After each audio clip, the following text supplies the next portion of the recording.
Olá, pessoal! Eu quero compartilhar com vocês hoje uma história que está presente no livro Sagarana e tem por título A Hora e a Vez de Augusto Matraga. O texto traz a seguinte narrativa: Augusto Esteves Matraga, Augusto Matraga, Onhô Augusto são os nomes que o nosso personagem vai ganhar durante a narrativa. Esse personagem era um coronel valentão, muito temido lá na região do sertão de Minas Gerais. Segundo a narrativa, ele não respeitava as leis. Ele mesmo criava suas próprias leis e as pessoas que quisessem morar na sua localidade, respirar o mesmo ar que ele, tinham que andar conforme a sua cartilha e dançar conforme a sua música. Esse coronel temido, valentão, era um exímio atirador. E segundo o texto, ele era também ligeiro de junta. Que o transcorrer da narrativa, a gente deduz que ligeiro de junta seja aquela pessoa que numa briga corporal ela se saia muito bem. Ele era casado com uma mulher chamada Dionorá e tinha uma filha chamada Mimita. Ele não respeitava a mulher do próximo, o que fica subentendido aí que quando ele ia para as festas, se ele desejasse qualquer mulher da festa, mesmo que essa mulher já fosse casada, ele ficaria com ela, né? O homem tinha que ceder a esposa para ele, porque senão podia morrer. Então, por quê? Porque ele era quem mandava lá na região. Todo mundo tinha medo dele. Segundo o texto, a gente percebe também, o texto é explícito quando diz que ele judiava muito da sua mulher. E a gente conclui que essa judiação toda decorre do fato dele não ver ela como uma mulher, não ver ela como um ser humano, mas de vê-la apenas como um objeto. Fato é que, num determinado dia, essa mulher foge com o seu maior rival lá da região, que era um outro ser bastante temido, que era o Major Consilva. Ela foge com o Major Consilva e leva sua filha. E o Augusto, óbvio, quando fica sabendo disso, vai atrás da esposa com o intuito de matar ela e matar o cabra que está com sua esposa. Só que esse plano dele não dá muito certo. Por quê? Porque como essa reação dele já era uma reação prevista, o Major Consilva faz uma emboscada para pegar ele.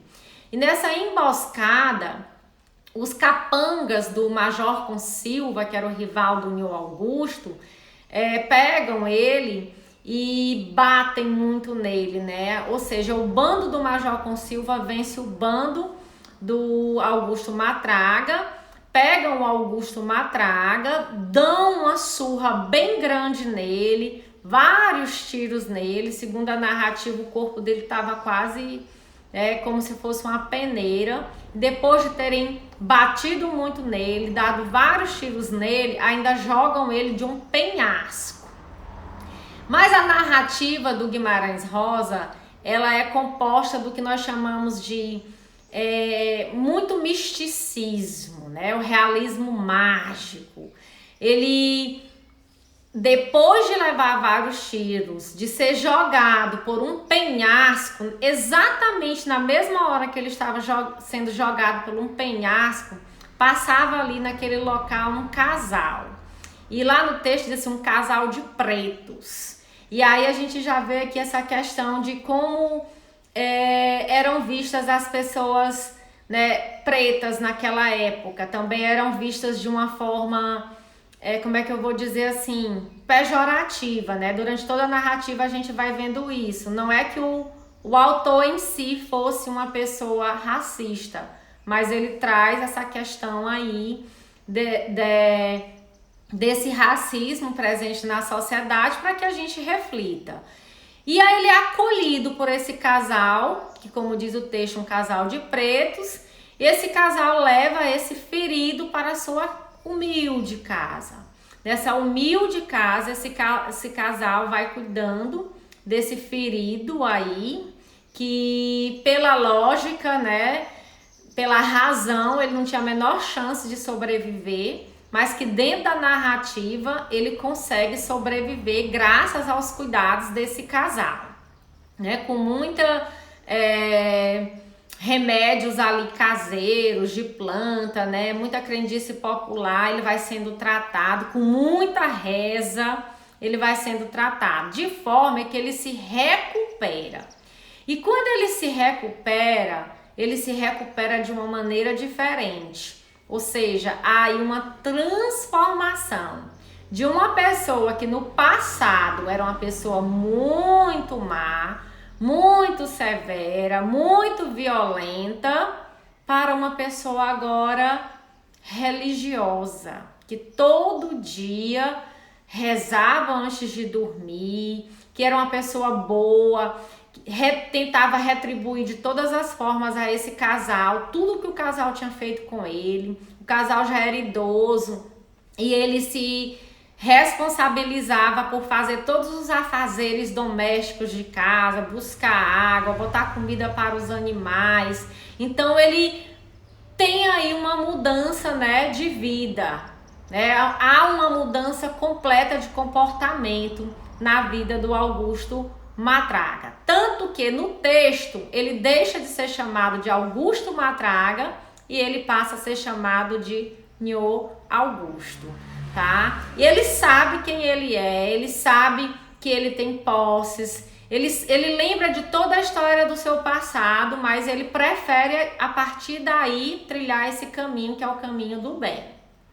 Sobre sua esposa e sua filha, num determinado dia, ele fica sabendo que a sua esposa está muito bem de vida, super feliz com o Major Consilva, e que sua filha tinha se tornado uma prostituta. Por quê? Porque ela achava assim que o pai dela nunca a amou, que ninguém gostava dela e que por conta disso agora ela ia se entregar a essa vida de prostituição.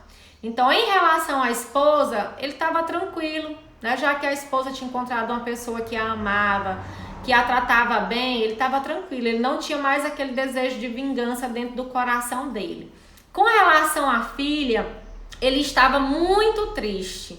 Isso para eles era uma espécie de castigo de Deus, porque nas narrativas do Guimarães Rosa, ele sempre vai trazer essa questão da presença de Deus, né? Porque Guimarães acreditava em Deus, então ele vai sempre estar trazendo à tona essa questão de Deus, o diabo, o bem versus o mal. Ele vai sempre trazer isso em suas narrativas. E o que ocorre, né? Ele fica triste, mas prossegue a vida dele. Um determinado dia, ele lá nesse esconderijo, todo mundo pensando que ele já tinha morrido, ele recebe a visita de um cangaceiro, valentão, também muito temido lá na região, super famoso, chamado Joãozinho Bem-Bem. Então, onde esse homem chegava, ele tocava terror, as pessoas tinham que tratar ele super bem, dar comida, dar cama, dar tudo que tinha, porque ele já chegava matando todo mundo. E aí esse Joãozinho Bem-Bem, ele estava numa missão, que era se vingar de um capanga que tinha aprontado com ele. E aí ele chega lá na casa, é recebido muito bem, Augusto Matraga recebe ele bem. Aí um determinado dia, lá no meio desse dia dessa visita, o Joãozinho Bem-Bem pega o Augusto Matraga e diz: vem aqui, você sabe atirar? Aí Augusto Matraga pega a arma, já estava com muito tempo que ele não pegava uma arma, e ele queria até evitar isso, porque ele não queria instigar nele de novo aquele velho Augusto. Mas aí mesmo ele pega a arma, assim como quem fosse para matar a saudade, mira uma ave no céu e logo no primeiro disparo ele já mata essa ave. O cangaceiro fica muito surpreso porque ele é muito bom de mira e convida Augusto Matraga para entrar no seu bando. Ele diz que não quer mais essa vida para ele, que ele agora quer trilhar o caminho do bem, quer trilhar o caminho da paz, que agradece o convite, mas que dispensa. E assim, esse personagem chamado Joãozinho Bem-Bem prossegue para a sua vingança. Nesse dado momento da narrativa, o Augusto Matraga vira para esse casal que o acolheu e diz assim, que chegou a hora dele prosseguir a vida, que ele agradece tudo que o casal fez por ele, mas que é a hora de prosseguir. E é a hora e a vez dele. E aí o casal dá um burrinho para ele ir embora, um pouco de água, né, e uma comidinha ali para ele se alimentar e ele fazer a travessia dele, prosseguir o caminho dele. No meio desse caminho, Augusto Matraga encontra o bando de quem? De Joãozinho Bem-Bem. O bando de Joãozinho Bem-Bem que estava à procura desse capanga que o tinha ferido, né? Como é que eu vou dizer assim? A sua moral, que tinha ferido, destratado ele, tinha deixado ele mal visto no meio do seu bando. Esse Joãozinho Bem-Bem tá lá na casa desse jagunço. Ele não encontra o jagunço. E por não encontrar o jagunço, ele diz assim, pois eu não encontrei ele não, pois eu vou matar todo mundo da família dele. Augusto Matraga escuta isso, vê isso e não concorda. Neste exato momento, ele propõe um duelo com o Joãozinho Bem-Bem. E os dois vão duelar. A proposta do duelo é a seguinte, se eu vencer o duelo, você não mata essa família. Aí o Joãozinho Bem-Bem diz assim, como que diz assim, você é doido, eu sou muito bom, né? Você vai perder. Aí ele diz assim, mesmo que ele fosse perder, ele queria tentar, porque ele não achava justo a família morrer por um erro que não tinha cometido. E eles vão duelando, vão lutando, e aí, nesse momento, eles começam a se agredir bastante, de forma que o texto diz que o corpo do Augusto Matraga está tão cheio de balas, né? Tão furado de balas, igual uma peneira. Da mesma forma, o corpo de Joãozinho Bem-Bem. De forma que tanto Augusto Matraga quanto o Joãozinho Bem-Bem morrem nessa história. Tá? Então, mas em relação ao nosso personagem central, Augusto Matraga, o que a gente vê? Ele alcançou o objetivo dele, ele salvou essa família que ia ser executada injustamente. E quando tá lá no meio da luta, vem algumas falas muito interessantes nessa luta, né? Que o Joãozinho Bem-Bem vira para o Augusto Matraga e diz que morre, mas morre feliz, porque vai morrer pelas mãos do homem mais maneiro de junta que ele já viu na vida, que vai morrer pelas mãos do homem mais corajoso que ele já conheceu na vida.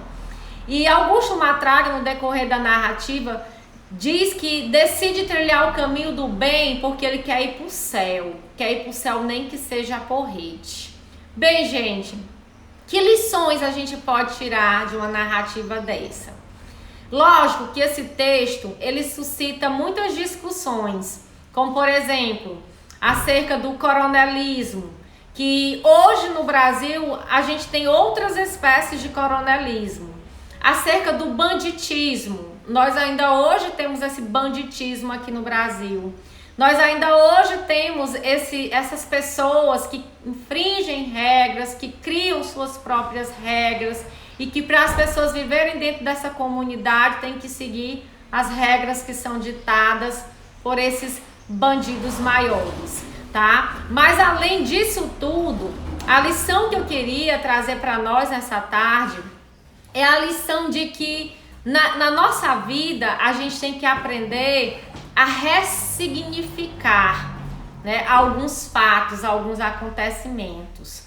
Né? Como o próprio texto diz, todo mundo tem a sua hora e a sua vez. E a sua hora há de chegar. Que hora é essa, Carlília? A hora de você mostrar quem você realmente é. No caso de Augusto Matraga, ele mostrou que, apesar de tudo que ele tinha feito no passado, ele era uma pessoa boa. Por quê? Porque ele aproveitou a oportunidade que foi dada a ele. A oportunidade de reviver. E quando ele praticamente, né, ressuscitou, ele tinha dois caminhos a ser trilhado. Continuar sendo o velho Augusto Matraga, temido, malvado, mau caráter, ou Um Augusto agora o quê? Regenerado, do bem. E ele escolheu essa segunda opção, né? Escolheu ser o Augusto do bem, o Augusto regenerado. E com isso a gente traz uma reflexão para a nossa vida, tá? Não importa o que aconteceu no nosso passado, não importa a fama que nós temos, nós sempre vamos ter oportunidades e chance de mudar essa má fama para uma boa fama. Nós sempre vamos ter chance de perder os rótulos negativos e construir uma história trilhando o caminho do bem, né? Dos bons pensamentos, das boas ações, porque foram outros olhares, tá? Então, um beijo para vocês e até o nosso próximo encontro.